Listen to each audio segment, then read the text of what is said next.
하나님이 당신을 외면하실 때 사실은 이런 이유입니다. 사랑하는 여러분, 은혜와 평강이 함께 하시길 축복합니다. 하나님은 때로 사랑하는 사람을 먼저 떠나보내십니다. 그 침묵은 징벌이 아니라 회복의 초대입니다. 우리 삶에는 이해되지 않는 순간들이 있습니다. 왜 기도해도 대답이 없을까요? 왜 선한 사람에게 고통이 찾아올까요? 왜 하나님께서 가까이 계시지 않는 것처럼 느껴질까요?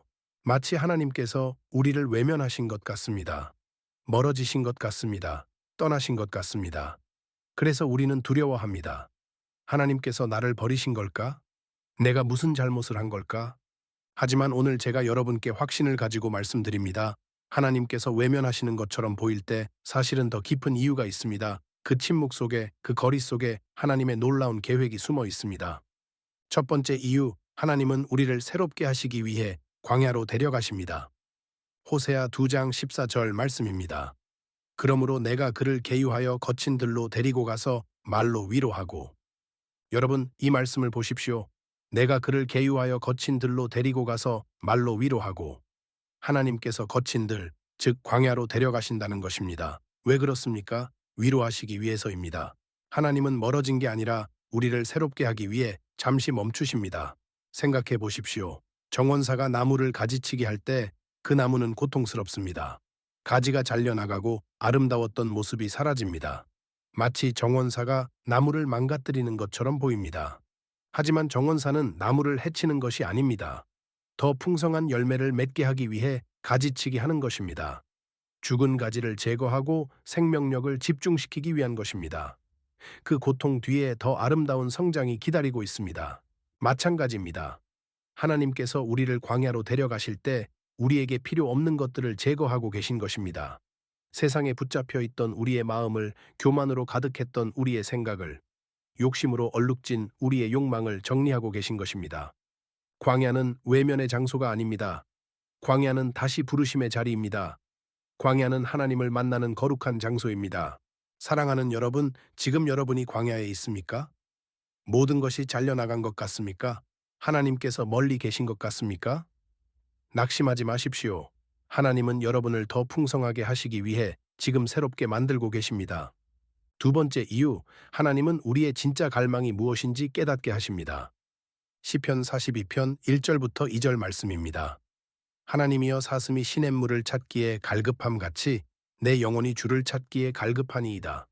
내 영혼이 하나님 곧 살아계시는 하나님을 갈망하나니 내가 어느 때에 나아가서 하나님의 얼굴을 보올까? 여러분, 사슴이 시냇물을 찾는 모습을 상상해 보십시오. 목이 마른 사슴은 물만 생각합니다. 다른 모든 것이 눈에 들어오지 않습니다. 오직 물, 생명수만 간절히 찾습니다. 우리가 모든 것을 가지고 있을 때는 하나님의 소중함을 모릅니다. 건강할 때, 돈이 있을 때, 관계가 좋을 때, 일이 잘 될 때, 우리는 하나님도 계시고 이것도 있고 저것도 있고 하며 삽니다. 하지만 하나님께서 모든 것을 빼앗아 가시는 것처럼 보일 때 우리는 비로소 깨닫습니다. 나에게 정말 필요한 것은 하나님이었구나. 내가 진짜 갈망해야 할 것은 하나님이셨구나. 마치 아이가 장난감에 빠져 부모를 잊을 때 부모가 잠시 장난감을 치워두는 것과 같습니다. 아이는 운다, 장난감을 돌려달라고 떼를 씁니다. 하지만 부모의 목적은 아이를 괴롭히려는 것이 아닙니다. 아이가 장난감보다 부모를 더 사랑하게 만들려는 것입니다. 하나님도 그렇게 하십니다. 우리가 하나님보다 세상을 더 사랑할 때 하나님은 잠시 세상을 거두십니다. 우리가 하나님의 선물을 하나님보다 더 사랑할 때 하나님은 잠시 선물을 거두십니다. 왜 그렇습니까? 우리가 진짜로 갈망해야 할 것이 무엇인지 깨닫게 하시기 위해서입니다. 선물이 아니라 선물 주시는 분을, 축복이 아니라 축복하시는 분을 갈망하게 하시기 위해서입니다. 사랑하는 여러분, 지금 하나님께서 무언가를 거두어 가신 것 같습니까? 외면하시는 것 같습니까? 그것은 여러분이 진짜 갈망해야 할 것이 무엇인지 깨닫게 하시는 하나님의 사랑입니다. 세 번째 이유, 하나님은 우리 안에 잡음을 제거하고 계십니다. 열왕기상 19장 11절부터 12절 말씀입니다.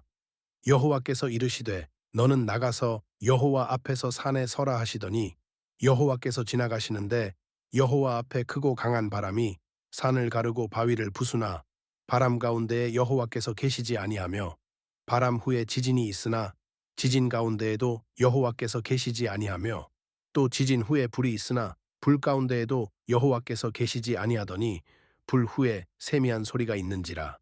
여러분, 하나님은 큰 바람 가운데 계시지 않았습니다. 지진 가운데도 불 가운데도 계시지 않았습니다. 하나님은 세미한 소리 가운데 계셨습니다. 현대를 살아가는 우리는 너무 많은 소음 속에 살고 있습니다. SNS의 소리, 뉴스의 소리, 사람들의 말소리, 세상의 유혹의 소리, 이 모든 소음이 하나님의 음성을 가립니다. 마치 분비는 시장통에서 누군가의 속삭임을 듣는 것과 같습니다. 불가능합니다. 주변이 너무 시끄럽기 때문입니다. 그 속삭임을 듣기 위해서는 조용한 곳으로 가야 합니다. 하나님께서 우리를 침묵으로 이끄실 때 그것은 우리 안의 모든 잡음을 제거하시기 위함입니다. 세상의 소리를, 사람들의 말을, 우리 자신의 생각까지도 잠잠하게 하시는 것입니다. 그래야 우리가 하나님의 세미한 음성을 들을 수 있기 때문입니다. 그래야 하나님께서 우리에게 무엇을 말씀하시는지 깨달을 수 있기 때문입니다. 생각해 보십시오. 음악가가 새로운 곡을 작곡할 때 조용한 곳으로 갑니다. 시끄러운 곳에서는 내면의 음악을 들을 수 없기 때문입니다. 침묵 속에서만 진정한 멜로디가 들립니다. 하나님도 그렇게 하십니다. 우리가 세상의 소음에 휩싸여 하나님의 음성을 듣지 못할 때 하나님은 우리를 침묵으로 이끄십니다. 모든 것을 잠잠하게 하십니다. 그리고 그 고요함 속에서 우리에게 말씀하십니다. 네 번째 이유, 하나님은 우리의 믿음이 진짜인지 시험하십니다. 욥기 23장 10절 말씀입니다. 그러나 내가 가는 길을 그가 아시나니 그가 나를 단련하신 후에는 내가 순금같이 되어 나오리라. 여러분, 금을 정련하는 과정을 아십니까? 금을 불에 넣으면 불순물이 떠오릅니다. 장인은 그 불순물을 제거합니다. 다시 불에 넣고 또 불순물을 제거합니다. 이 과정을 반복합니다. 언제까지 합니까? 금 속에서 자신의 얼굴이 비칠 때까지입니다. 불순물이 완전히 제거되어 순금이 되면 그 맑은 표면에 장인의 얼굴이 비칩니다. 그때 장인은 알 수 있습니다. 이제 완성되었구나. 하나님도 그렇게 우리를 단련하십니다. 시험의 불 속에 우리를 넣으십니다. 고난의 도가니 속에서 우리를 연단하십니다. 왜 그렇습니까? 우리 안의 불순물을 제거하시기 위해서입니다. 우리의 믿음이 진짜인지 아니면 가짜인지 드러내시기 위해서입니다. 우리가 하나님의 축복 때문에 하나님을 섬기는지 아니면 하나님 자체를 사랑하는지 확인하시기 위해서입니다. 모든 것이 좋을 때 하나님을 찬양하는 것은 쉽습니다. 하지만 모든 것을 잃었을 때도 하나님을 찬양할 수 있습니까? 그것이 진짜 믿음입니다. 건강할 때 하나님께 감사하는 것은 당연합니다. 하지만 병들었을 때도 하나님을 신뢰할 수 있습니까? 그것이 진짜 믿음입니다. 하나님께서 우리를 외면하시는 것처럼 보이는 그 순간, 사실은 우리의 믿음을 순금같이 만들고 계신 것입니다. 불순물을 제거하고 진짜 믿음만 남기고 계신 것입니다. 그러나 하나님은 결코 우리를 버리지 않으십니다. 사랑하는 여러분, 지금까지 우리는 하나님께서 왜 우리를 외면하시는 것처럼 보이시는지 그 이유를 나누었습니다. 우리를 새롭게 하시기 위해, 우리의 진짜 갈망을 깨닫게 하시기 위해, 우리 안의 잡음을 제거하시기 위해, 우리의 믿음을 순금같이 만드시기 위해. 하지만 한 가지 분명한 것이 있습니다. 하나님은 결코 우리를 버리지 않으신다는 것입니다. 히브리서 13장 5절에서 이렇게 약속하십니다. 내가 결코 너희를 버리지 아니하고 너희를 떠나지 아니하리라. 신명기 31장 6절에서도 이렇게 말씀하십니다. 너희는 강하고 담대하라. 두려워하지 말라. 그들 앞에서 떨지 말라. 이는 내 하나님 여호와 그가 너와 함께 가시며 결코 너를 떠나지 아니하시며 버리지 아니하실 것임이라. 지금 여러분의 인생이 조용하다면 그것은 하나님이 여러분을 버리신 게 아니라 회복을 준비하고 계신다는 신호입니다. 마치 태풍이 지나가기 전 고요함과 같습니다. 아니, 오히려 씨앗이 땅속에서 싹을 틔우기 전의 침묵과 같습니다. 겉으로는 아무 일도 일어나지 않는 것 같지만 땅속에서는 놀라운 생명의 역사가 일어나고 있습니다. 하나님의 침묵도 그렇습니다. 하나님께서 아무 말씀도 하지 않으시는 것 같지만 사실은 여러분 안에서 가장 깊은 일을 하고 계십니다. 사랑하는 여러분, 지금 하나님께서 외면하시는 것 같습니까? 멀리 계신 것 같습니까? 침묵하시는 것 같습니까? 낙심하지 마십시오. 그것은 하나님께서 여러분을 사랑하지 않으시기 때문이 아닙니다. 오히려 더 깊이 사랑하시기 때문입니다. 여러분을 더 온전하게 만들기 위해서입니다. 조금만 더 견디십시오. 조금만 더 신뢰하십시오. 침묵이 지나면 하나님의 음성이 들릴 것입니다. 광야가 끝나면 약속의 땅이 기다리고 있을 것입니다. 하나님께서 여러분의 모든 광야의 시간을 축복으로 바꾸어 주시길 축복합니다. 침묵의 시간이 가장 깊은 만남의 시간이 되시길 축복합니다. 외면하시는 것처럼 보이는 그 순간이 가장 가까이 계신 순간임을 깨닫게 되시길 축복합니다.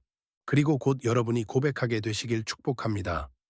하나님은 한 번도 나를 외면하신 적이 없었구나.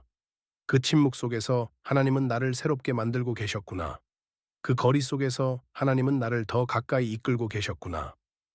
하나님께서 여러분과 늘 함께 하시며 여러분을 결코 버리지 않으실 것입니다. 지금 이 광야도 이 침묵도 여러분을 더 온전하게 만드시는 하나님의 사랑입니다. 신뢰하십시오. 기다리십시오. 하나님은 일하고 계십니다. 지금 이 메시지가 마음에 닿았다면 아멘으로 고백해 보세요. 지금 하나님께서 외면하시는 것 같아 힘들어하고 계신 분들이 계십니까? 어떤 상황 때문에 그렇게 느끼시는지 댓글로 나눠주십시오. 제가 여러분과 함께 기도하겠습니다. 그리고 과거에 하나님께서 외면하시는 것 같았지만 나중에 보니 가장 가까이 계셨다는 것을 깨달았던 경험이 있으신 분들도 간증을 나눠주십시오. 여러분의 경험이 지금 광야를 지나고 있는 누군가에게 큰 소망이 될 것입니다. 이 메시지가 여러분에게 도움이 되었다면 구독 버튼을 눌러주시고 알림 설정도 켜주시기 바랍니다. 광야의 시간마다 하나님의 말씀으로 여러분에게 소망을 전하겠습니다. 하나님이 당신을 외면하실 때 사실은 가장 가까이 계십니다. 믿으십시오. 주님의 이름으로 축복합니다. 아멘.